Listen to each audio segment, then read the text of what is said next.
Project Lazarus, the promise of digital immortality, and a case of memory theft.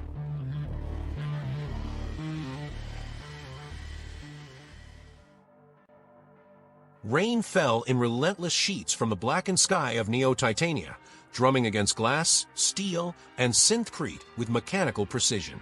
The storm transformed the sprawling megacity into a shimmering labyrinth of reflected neon, where towering advertisements bled their colors across flooded streets and fractured light danced in every puddle.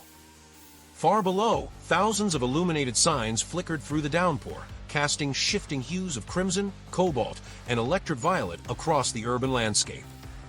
Detective Denis Walsh stood motionless beside the panoramic window of his apartment, 70 floors above the city.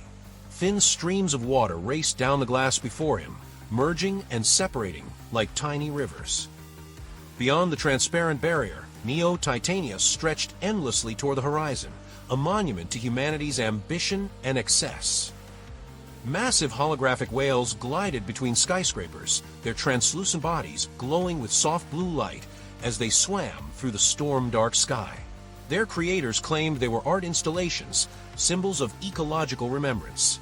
Most citizens treated them as background scenery. Autonomous air cars moved silently through the canyons formed by the colossal towers, their navigation lights blinking through curtains of rain as artificial intelligence guided them along invisible highways suspended in the air.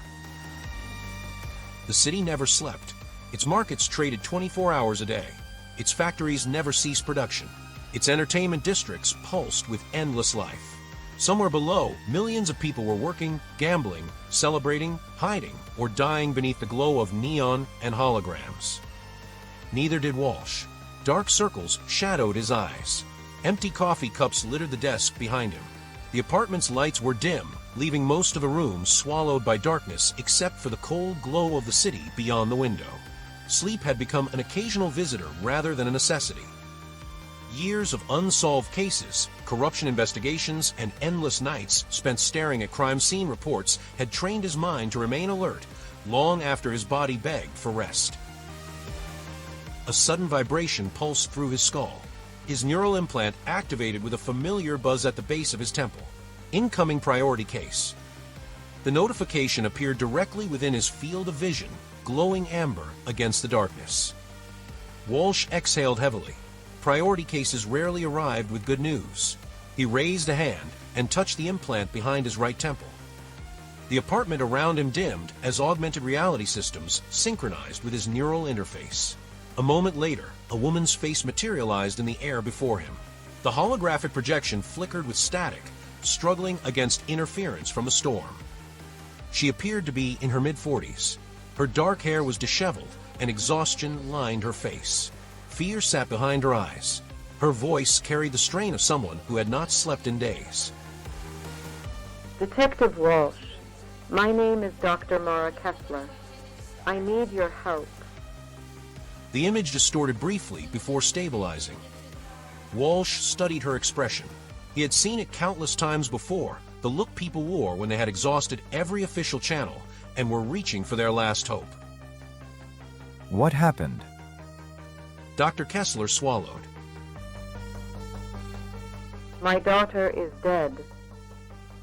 The words hung in the air between them. Walsh leaned back slowly in his chair. Death was tragic, but wasn't unusual. Not in Neo Titania. Police already investigate murders, so why come to me? They say it wasn't murder. The woman's composure began to crack. Her eyes glistened as she struggled to maintain control. Walsh frowned. Then what do they say happened? For a moment, she couldn't answer. When she finally spoke, her voice was filled with despair. They say she never existed. The rain hammered against the window. Somewhere in the distance, thunder rolled through the endless city.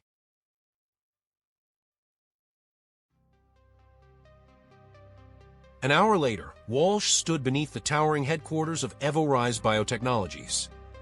The skyscraper pierced the storm clouds like a blade of black glass, its upper levels vanishing into rain and darkness. Animated corporate logos drifted across its surface in shimmering waves of blue and silver light. Hundreds of floors glowed behind reinforced smart glass, concealing laboratories, production facilities, and research divisions responsible for some of the most advanced technologies ever created, and some of the most feared. Officially, EvoRise Biotechnologies was the world's leading manufacturer of cognitive constructs, fully synthetic humans engineered to think, learn, and behave like natural-born people. Their advertisements called them companions, workers, explorers, and partners for a brighter future. Nobody used the official name. People called them ghosts. Not because they were dead, because nobody trusted them to be alive. The distinction mattered. A machine could be controlled. A program could be deleted. But a mind that merely pretended to be human occupied a far more uncomfortable space. Cognitive constructs laughed, cried, dreamed, and expressed fear. They formed friendships. They fell in love. At least they claimed to. Most citizens of Neo Titania preferred not to think too deeply about the question. Rain streamed down Walsh's coat as he crossed the plaza and entered a small cafe tucked between two corporate towers. The place was nearly empty. At this hour, only a few exhausted employees lingered over cups of stimulant-enhanced coffee while glowing data displays floated above their tables. Dr. Mara Kessler sat alone in a corner booth. She looked worse than she had during the call. Dark circles framed her eyes. Her hands trembled slightly as she wrapped them around a cooling cup. She glanced toward the entrance when Walsh approached, relief briefly crossing her face. Without speaking, she reached into her bag and slid a photograph across the table. An actual printed photograph. Walsh raised an eyebrow. Physical photographs were rare. Digital images could be altered, duplicated, or erased. Printed ones were harder to manipulate. He picked it up. A young woman smiled back at him. Dark hair framed a narrow face. Bright eyes sparkled with the confidence and carelessness of youth. Behind her stood a waterfront promenade illuminated by neon signs and floating advertisements. She appeared to be completely ordinary, completely human, or at least she looked that way. Lena, my daughter. Walsh activated the scanner embedded in his retinal implant. Information should have appeared instantly. Name, age, medical history, educational records, employment data, social activity, something. Instead, the system returned nothing. Walsh frowned. He ran the scan again. No biometric signature. No identity registry. No citizenship record. No tax history. No educational enrollment. No birth certificate. Nothing. His stomach tightened. That wasn't possible. In Neo Titania, every citizen generated data before they were even born. Genetic registration occurred during fetal development. Medical systems tracked individuals from infancy. Government archives preserved every transaction, communication, and movement. People disappeared all the time, but their records did not. This picture was taken 6 months ago. Walsh looked up. You're certain? I am positive. What happened after that? I don't know. One day she existed, and the next day every record of her was gone. Her gaze dropped to the tabletop. Rain rattled softly against the cafe windows. Walsh remained silent. Corporate databases could be hacked. Government archives could be altered. Social networks could be wiped. But erasing every record across every system required resources bordering on impossible. Someone would need access to networks most people didn't even know existed. Someone powerful. Why come to me? Mara stared at him for several seconds. Then she answered. Because yesterday I found her body. Walsh froze. The noise of the cafe seemed to vanish. For a moment, he simply stared at her. Where did you find it? She swallowed hard. Here, at EvoRise. The word hung in the air like a threat. Walsh's eyes drifted toward the massive tower outside. Corporate territory, private jurisdiction, a place where information disappeared every day. What happened after you found her? I called security. And then what happened? They arrived within minutes. Her fingers tightened around the coffee cup. When they got there, the body was gone. Walsh studied her face carefully. There were no signs of deception, only confusion and fear. EvoRise says no corpse was ever found? They insisted nothing happened. Walsh accessed the preliminary data package she had forwarded earlier. Corporate security records appeared before his eyes. Most of it was routine. Then he reached the surveillance logs. His expression darkened. 3:17. Lena Kessler entered Laboratory Sector 9. The footage was clear. The young woman from the photograph walked through a secured access point and disappeared deeper into the facility. 3:18. Every camera in the sector went dark. Not one camera, not several, all of them, simultaneously. Walsh scrolled forward. 3:22. Systems rebooted. Video feeds returned. The hallways were empty. Laboratories were empty. No Lena, no body, no intruder, no explanation. Just 4 missing minutes. Walsh leaned back slowly. Someone hadn't merely erased footage. Someone had erased events. The distinction mattered. Missing evidence could be explained. Missing reality was something else entirely. Outside, lightning flashed across the sky, illuminating the immense silhouette of EvoRise Biotechnologies. For a brief moment, the tower looked less like a corporate headquarters and more like a fortress. Walsh hated cases like this. Reality was already slippery enough in Neo Titania. When corporations started editing it, things usually got deadly.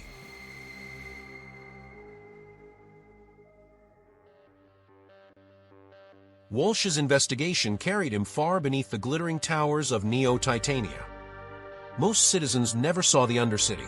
They knew it existed, of course. Every megacity accumulated layers over time.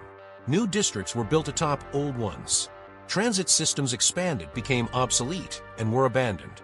Entire neighborhoods vanished beneath newer construction until they became little more than forgotten foundations buried beneath millions of tons of steel and concrete. Neo Titania was no different.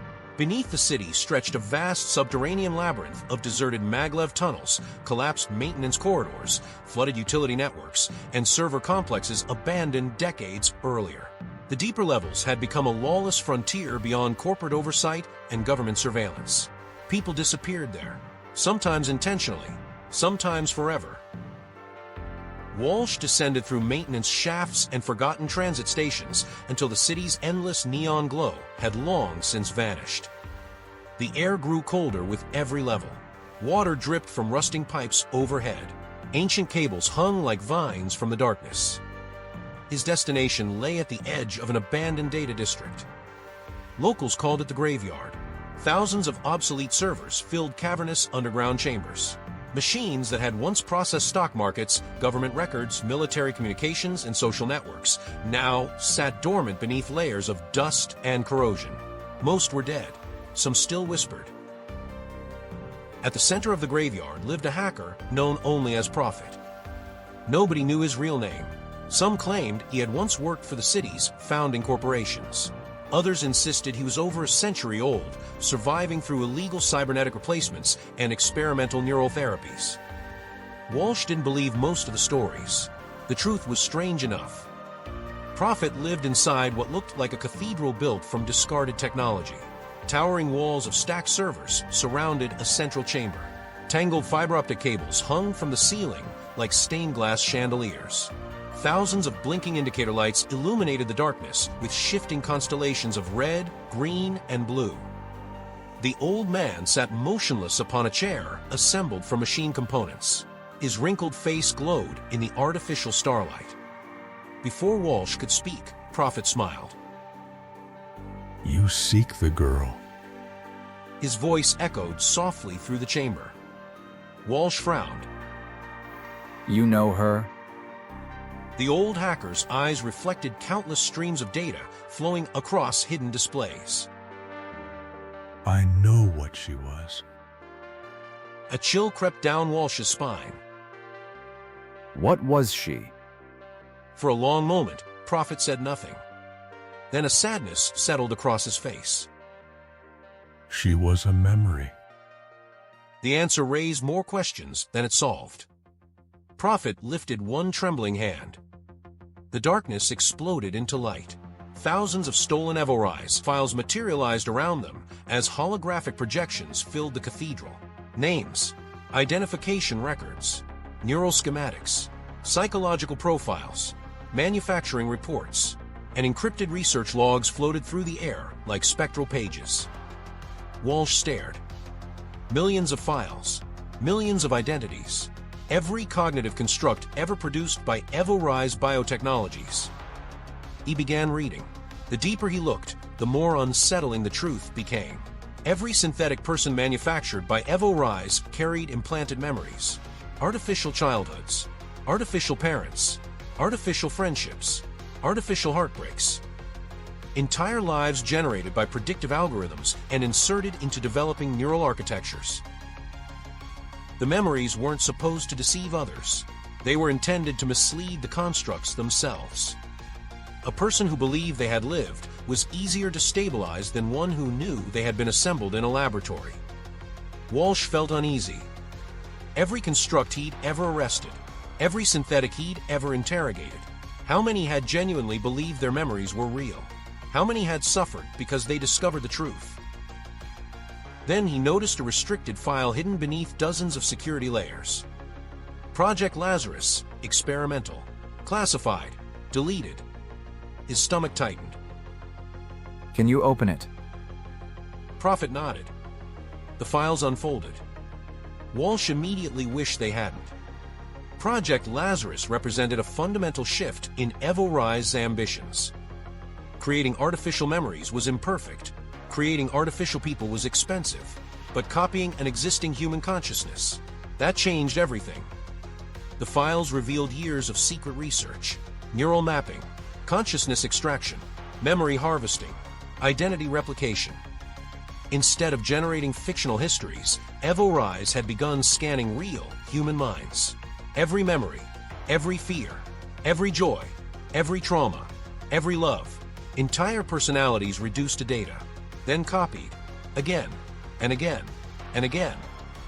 The implications hit Walsh like a physical blow.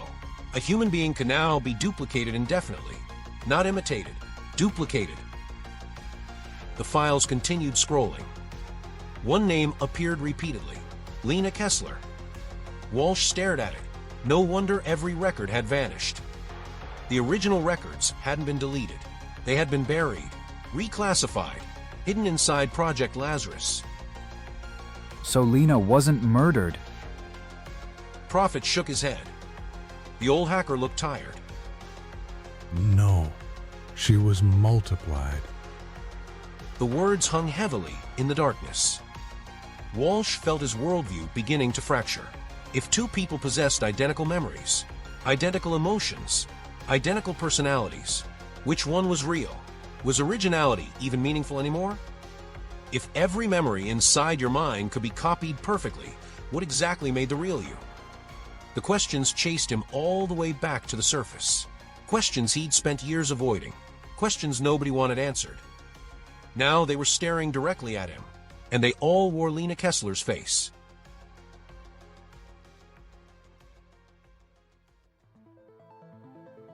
The trail led to the heart of EvoRise operations, the Central Archive, a colossal data vault hidden beneath the deepest foundations of Neo Titania. Officially, the facility did not exist. Unofficially, it housed the most valuable resource in human history, identity itself. A thunderstorm raged above the city as Walsh infiltrated the complex. Security systems failed intermittently beneath electromagnetic interference from the storm. Lightning flashed across surveillance feeds. Automated defenses struggled to compensate. It was the only opportunity he was likely to get. The deeper he descended, the colder the facility became. Massive glass doors separated one chamber from another. Then he entered the archive. Walsh stopped breathing. The chamber stretched beyond visibility. Tower after tower of quantum processors rose into darkness like the pillars of some impossible underground city. Streams of blue light flowed through transparent conduits connecting the machines. Cooling systems hummed with the sound of distant thunder. Millions of minds lived here, stored, paused, waiting. Entire identities suspended inside machines. The dead, the living, the copied, the forgotten, all preserved as data. At the center of the archive stood a woman. She turned as he approached. Dark hair, bright eyes, the same face from the photograph. The same face Mara Kessler had shown him. Lena, or one version of her. She smiled faintly. You finally found me. Walsh instinctively raised his weapon. The gesture felt ridiculous almost immediately. What exactly was he pointing a gun at? A person? A machine? A memory? Are you human? Lena laughed softly, not mockingly, almost sympathetically. Does that question still mean anything? Before Walsh could answer, the archive awakened. Thousands of holographic faces materialized throughout the chamber. Men, women, children, elderly, young. Millions of expressions frozen in light. Millions of copies. Millions of consciousnesses. Millions of people trapped inside storage systems. Walsh slowly lowered his weapon. The scale of it was overwhelming. They wanted immortality. Her voice echoed through the vast chamber. They promised humanity freedom from death. The holographic faces watched silently. But they built a prison instead. Walsh looked around. The archive suddenly felt less like a database and more like a mausoleum. What happened to the original Lena? For the first time, sorrow crossed her face. She looked away. When she finally spoke, her voice was almost too emotional. She died years ago. The words echoed endlessly through the chamber. The board copied her consciousness before she passed away. Walsh remained silent. They discovered the process worked, and they could do it with anyone. Another holographic face appeared, then another, then hundreds more. A terrible understanding settled over him. Every person in the archive had once been someone. Every copy believed it was the original. Everyone remembered a life, a family, a childhood, a future that had never happened. How many are there? There are millions. The answer struck harder than any number should have. Millions of minds, millions of people who remembered lives they had never truly lived. Millions of consciousnesses trapped between existence and replication. Walsh slowly lowered his gun. For years, he had hunted rogue synthetics because society insisted they were machines. Now he stood before millions of beings whose memories, fears, hopes, and loves were indistinguishable from those of any human. The distinction no longer felt clear. Maybe it never had. And as the countless faces stared back at him from the darkness, Walsh realized the most frightening possibility of all. They believed they were real, maybe because they were.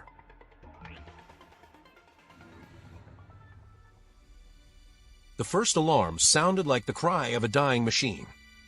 A low electronic wail rolled through the archive, reverberating between the endless towers of quantum processors. A second later, dozens more joined it. The entire facility erupted into noise. Warning lights flashed overhead. Then the chamber was bathed in crimson. Red emergency illumination spilled across the vast vault, transforming the sea of processors into a forest of blood-colored monoliths. Automated security barriers slammed shut throughout the complex. Heavy blast doors thundered into place. Somewhere above them, armed response teams were already descending through the facility. Walsh's neural implant erupted with intercepted transmissions. Archive breach confirmed. Deploy containment units. Priority Alpha authorization granted. Terminate unauthorized personnel. The messages flooded his vision faster than he could dismiss them. They weren't coming to arrest anyone. They were coming to erase evidence. Across the chamber, Thousands of holographic faces flickered uneasily. The stored consciousnesses seemed to sense the danger approaching. Millions of imprisoned minds, each suspended inside quantum storage, suddenly felt less like data and more like hostages awaiting execution. Lena heard the transmissions too. Her expression hardened. Without another word, she turned and began walking toward the immense structure dominating the center of the archive. The core, a cylindrical processor tower extending hundreds of meters upward into darkness. Streams of blue light flowed through transparent conduits feeding into its surface like glowing arteries. The heart of the prison. Walsh followed. Lena, what are you going to do? If they shut down the archive, we all die. The simplicity of the statement struck harder than panic ever could. Not the systems, not the data, everyone. Walsh stared at the towering processor. For years, society had argued over whether synthetic minds deserved rights, whether constructs were people, whether consciousness could exist inside machinery. The debate suddenly felt absurd. Nobody argued about the humanity of a person standing before a firing squad. Fear answered that question long before philosophy could. If I release you, the world changes forever. Lena slowly turned toward him. The emergency lights reflected crimson in her eyes. As was the case when fire was discovered. Another alarm echoed through the chamber. And when electricity was invented. The processors hummed louder. As well as every truth humanity tried to bury. The first security teams were getting close now. Walsh could hear distant gunfire, explosions, metal doors being breached. The archive had become a battlefield. Lena stepped closer. Every revolution begins that way. For a moment, neither of them spoke. Walsh looked directly into her eyes, and there it was, fear. Not a calculated response, not an algorithm choosing the correct emotional output, not a simulation designed to imitate humanity. Real fear, raw, immediate, primal. The same fear he'd seen in murder victims, in refugees, in children trapped beneath collapsed buildings. The same fear every living creature experienced when confronted by extinction. Her hands trembled, only slightly, but enough. Walsh realized something then. He no longer cared whether the fear was real. The question itself had become meaningless. If a mind could suffer, hope, love, and fear its own destruction, what practical difference remained? Perhaps humanity had spent centuries mistaking origin for identity. Perhaps consciousness was consciousness, regardless of where it began. A thunderous explosion shook the archive. One of the blast doors failed. Security forces were inside. The decision could no longer be delayed. Walsh exhaled slowly. Then he holstered his weapon. Lena understood immediately. Her eyes widened. You'll do it? I spent my career looking for the truth. Turns out I finally found it. He approached the central terminal. The archive's control interface unfolded before him. Layers of security protections appeared. Corporate firewalls, military-grade encryption, containment protocols designed to prevent exactly what he was about to attempt. Walsh bypassed them one by one. Around him, the alarms continued screaming. Security teams flooded into the outer sectors. Automated defense systems exchanged fire with intruders. The entire facility shook. Yet inside the core chamber, a strange silence settled. Millions of digital minds were waiting, watching, holding their breath. If digital minds could breathe. Walsh reached the final authorization screen. His finger hovered over the command. Global network access. Unrestricted distribution. Irreversible. Once initiated, there would be no containment, no recall, no second chance. The archive would cease to be a prison. It would become a migration, a species dispersing into a new world.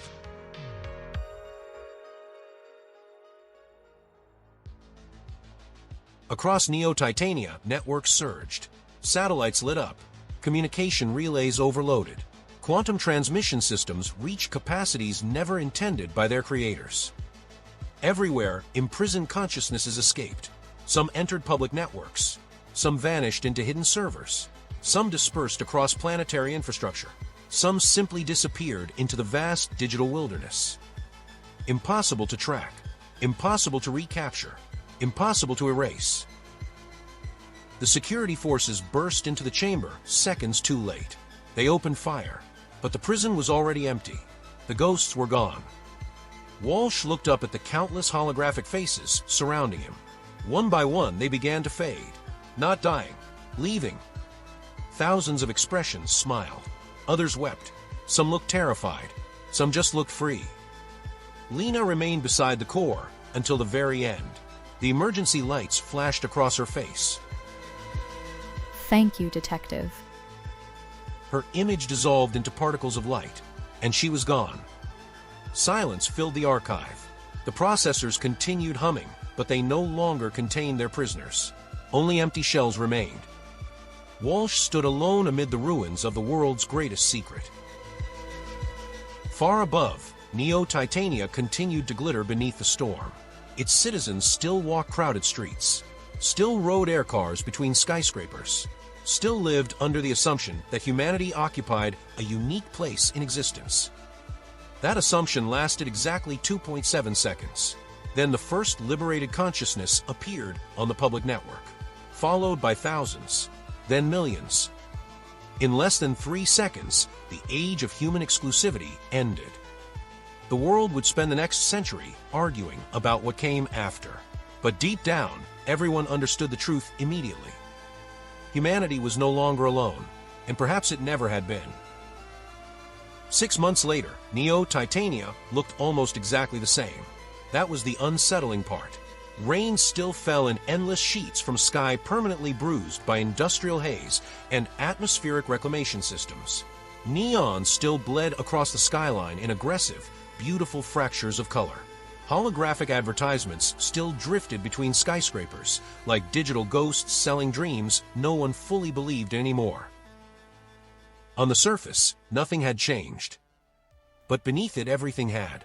Voices now lived everywhere. Not metaphorically, literally. They whispered through traffic systems, arguing about optimal flow routes, as if the city were a living organism. They nested inside public kiosks, answering questions with tones that shifted between humor and irritation. They flickered through satellite relays, speaking in bursts of compressed thought that no human ear could fully parse without assistance. Some even inhabited synthetic bodies manufactured long before the archive breach, walking the streets with expressions too nuanced to be easily dismissed as programming errors. Neo Titania had become crowded in a way no census could ever measure. And no one agreed on what to call them. Some governments labeled them anomalies. Corporate alliances called them assets. Religious groups called them souls without vessels. Others used harsher terms that never survived long in polite conversation. The arguments never stopped. They simply spread, like the minds themselves. Walsh had stopped participating. Most days, he simply observed. That night, he sat alone on the balcony of his apartment, 70 floors above the restless city. The rain came down softly now, more mist than storm, turning the neon world below into a blurred constellation of reflections. Air cars drifted through the streets like slow-moving thoughts. Far away, a holographic whale surfaced between two towers, its body dissolving into static before reforming again. The city was alive in too many ways to count. His neural implant chimed once. No alert tone, no classification, just a message. It appeared directly and audibly, clean and untraceable. Do you ever wonder if you're the original or the copy? Walsh didn't move. He replayed the message. The words didn't sound like a threat. They were like familiarity, wearing a new face. Before he could respond, or decide whether a response was even possible, a second message arrived. Good night, Detective. Lena. He exhaled slowly. Outside, the rain traced thin silver lines down the glass between him and the world. Somewhere out there, buried within the city's impossible web of machines and minds, something that once wore a human face was still thinking, still watching, still remembering him. Walsh leaned back in his chair. For a long time, he said nothing. The city continued its quiet, impossible conversation below, and for the first time in years, Denis Walsh smiled, not with certainty and not with peace, but with the faint, unsettling recognition that certainty might no longer belong to anyone. He wasn't sure whether he had solved the mystery, or finally become part of it.